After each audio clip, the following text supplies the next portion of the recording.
1 अप्रैल 1889 नागपुर की सुबह एक ऐसे बच्चे ने जन्म लिया जिसने आने वाले दशकों में हिंदुस्तान की सोच बदल दी।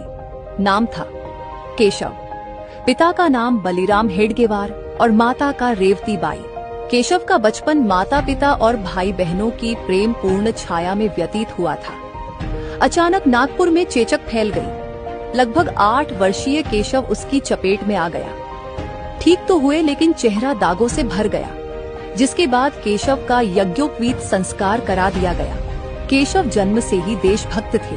विक्टोरिया शासन की षष्ठी पूर्ति के अवसर पर उनके विद्यालय में मिठाई बांटी गई, पर केशव ने कहा, महारानी हमारी कैसे, ये हमारी गुलामी का जश्न है, नहीं मनाएंगे।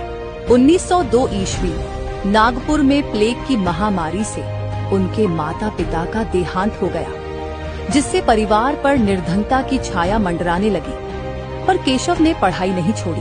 1905 ईस्वी में केशव स्वातंत्र्य संघर्ष के मार्ग पर चल पड़े थे। कुछ मित्रों के साथ मिलकर केशव ने चर्चा मंडल बनाया और देश की परिस्थितियों पर भाषण व परिचर्चाओं के कार्यक्रम होने लगे। 1908 ईस्वी विद्यालय से केशव का नाम काट दिया गया, पर वो कभी नहीं रुके। कलकत्ता जाकर उन्होंने डॉक्टरी की परीक्षा 60% से पास की। केशव नौकरी करने के बजाय राष्ट्र सेवा में अपना जीवन समर्पित करना चाहते थे, जिसके लिए उन्होंने अविवाहित रहकर जीवन भर राष्ट्र कार्य करने का निश्चय किया। कई वर्षों तक आंदोलन और काफी संघर्षों के बाद उन्हें एहसास हुआ कि हिंदुओं की दुर्दशा का कारण स्वाभिमान की कमी और संगठन का अभाव है। उन्होंने कहा, ये देश धर्मशाला तो नहीं है कि कोई भी आए और बिस्तर बिछाकर आसन जमा ले। समाज के हर व्यक्ति में राष्ट्र भक्ति की भावना, राष्ट्र के स्वरूप का ज्ञान कराने के लिए, विराट संघ शक्ति को साकार करने के लिए महान संघ की स्थापना करनी होगी। 27 सितंबर 1925 को उन्होंने संघ स्थापना की घोषणा की, जिसका कार्य शारीरिक, सैनिक तथा राष्ट्रीय शिक्षा स्वयं लेना तथा दूसरों को देना होगा।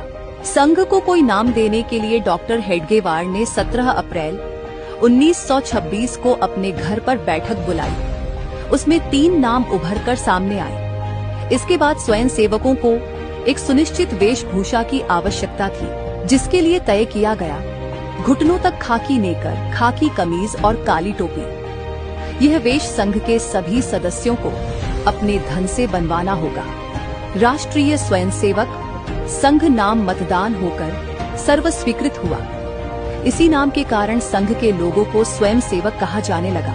1925 से 1940 तक डॉक्टर हेडगेवार जी ने संघ का नेतृत्व किया। उनके पश्चात 1940 से 1973 श्री गुरु जी, फिर 1973 से 1994 बाला साहेब देवरस, 1994 से 2000 श्री रज्जू भैया, 2000 से 2009 श्री सुदर्शन जी और 2009 से वर्तमान में श्री मोहन भागवत जी संघ का नेतृत्व कर रहे हैं। अब जबकि राष्ट्रीय स्वयंसेवक संघ को 100 वर्ष पूरे हो चुके हैं, जिसमें स्वयंसेवकों की संख्या लगभग 60 से 70 लाख है। देश भर में प्रतिदिन 57,000 से ज्यादा दैनिक शाखाएं लगती हैं। इसके अलावा अमेरिका, ब्रिटेन, ऑस्ट्रेलिया, नेपाल सहित लगभग 40 से अधिक देशों में हिंदू स्वयंसेवक संघ HSS के नाम से शाखाएं चलाई जाती हैं। इसके अलावा विद्या भारती, सेवा भारती, राष्ट्र सेविका समिति, भारतीय मजदूर संघ,